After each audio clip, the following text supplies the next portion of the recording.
Pemirsa, hari pernikahan YouTuber Atta Halilintar dan penyanyi Aurel Hermansyah sudah semakin dekat. Keduanya jelas sudah mempersiapkan diri, baik secara lahir maupun batin. Aurel sebagai calon mempelai perempuan bahkan sudah melakukan prosesi siraman dan pengajian nan penuh haru berjalan dengan lancar. Namun belakangan, Atta dan Aurel justru sibuk mencari lokasi akad nikah. Ada apa gerangan? Bukankah sebelumnya Atta dan Aurel siap akad nikah di Masjid Istiqlal sebagai lanjutan pre-wedding yang sudah dilakukan keduanya? Titania Aurelin Nur Hermansyah, binti Anang Hermansyah. Sudikah kamu menjadi bapakku?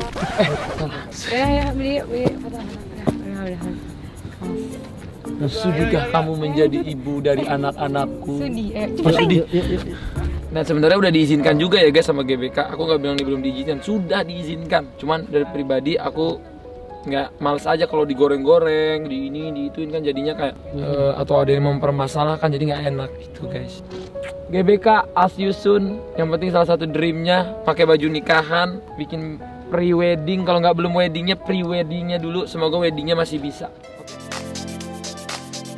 Persiapan pernikahan sudah hampir rampung, bahkan lokasi akad nikah Atta dan Aurel pun sudah didapat setelah Anang Hermansyah ikut mencari lokasi yang akan menjadi saksi pernikahan Atta Aurel itu.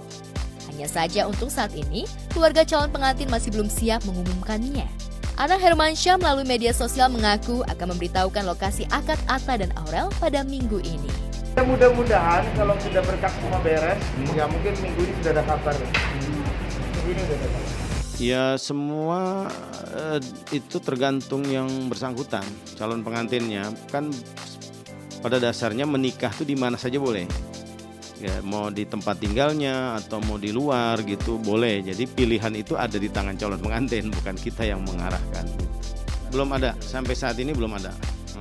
Baik di staf saya belum ada informasi laporan ke saya bahwa akan ada daftaran baru atau kembali rekomendasinya biasanya kan. Kalau misalnya kembali ke tempat tinggalnya, kami akan melihat rekomendasinya yang kami buat kemarin itu dikembalikan kepada kami.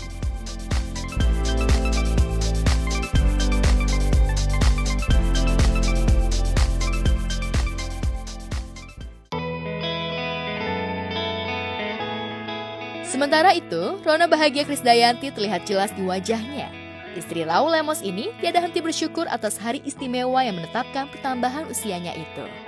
Ya, Krisdayanti bahagia di hari ulang tahunnya yang ke-46. Itu sebabnya ketika disinggung soal kesibukan Atta Aurel yang sedang mencari lokasi akad nikah, Krisdayanti memilih tak banyak komentar. Ya kalau kayaknya memang Aurel kayaknya kan memang komunikasi sama sayanya tuh bagus, positif. Cuman saya nggak pernah yang beban atau ngedonder atau di mana kapan ini enggak. Semua saya tampung apa yang dia sampaikan. Oke kakak, nanti kalau itu pasti dia sampaikan ke saya. Ingetin tentang waktu tanggal 3 pestanya, terus bajunya biasalah ibu sama anak gitu. Baik kok. Wajar jika Krisdayanti memilih tak banyak bicara soal pernikahan Atta Aurel. Karena Krisdayanti tengah berbahagia. Pelantun menghitung hari itu, bahkan tak menyangka mendapat kejutan ulang tahun dari para sahabat dan kerabatnya. Birthday to me, happy birthday Mimi, happy birthday, happy birthday, happy birthday Mimi. Makasih. Ya, menikmati syukur dengan menerima kiriman-kiriman dari sahabat, dari teman, baik itu ucapan, makanan, bunga yang nggak habis-habis. Jadi saya seneng lah, semua dapat bentuk syukur. Jadi saya rasa alhamdulillah kita diberikan usia panjang yang bahagia sampai sekarang. Namun kebahagiaan Krisdayanti terasa berkurang karena Raul Lemos suaminya berada jauh dari sisinya. Raul kini berada di Dili akibat lockdown yang diberlakukan oleh negara itu.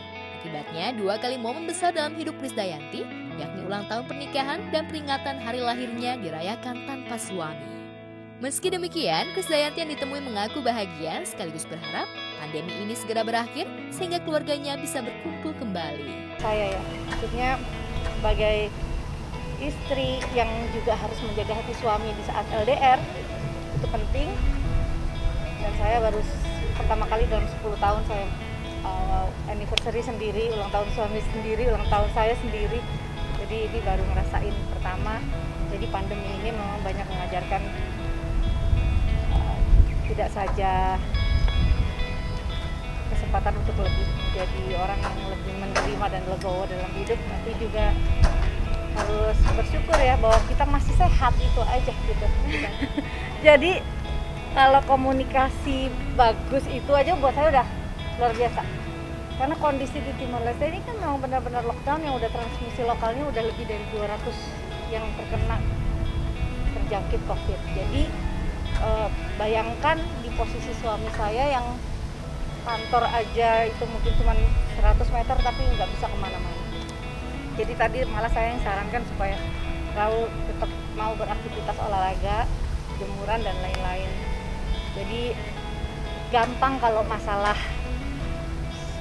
bersukaria itu bisa dilakukan kapan aja, tapi menempatkan rasa di posisi masing-masing itu kayaknya sekarang lebih prioritas deh gitu. Jangan saya bilang saya tadi, aduh maaf Pak, saya di sini tumpengan makan yang nikmat, suami saya makan apa ya gitu, kepikiran gitu, karena ya itu lebih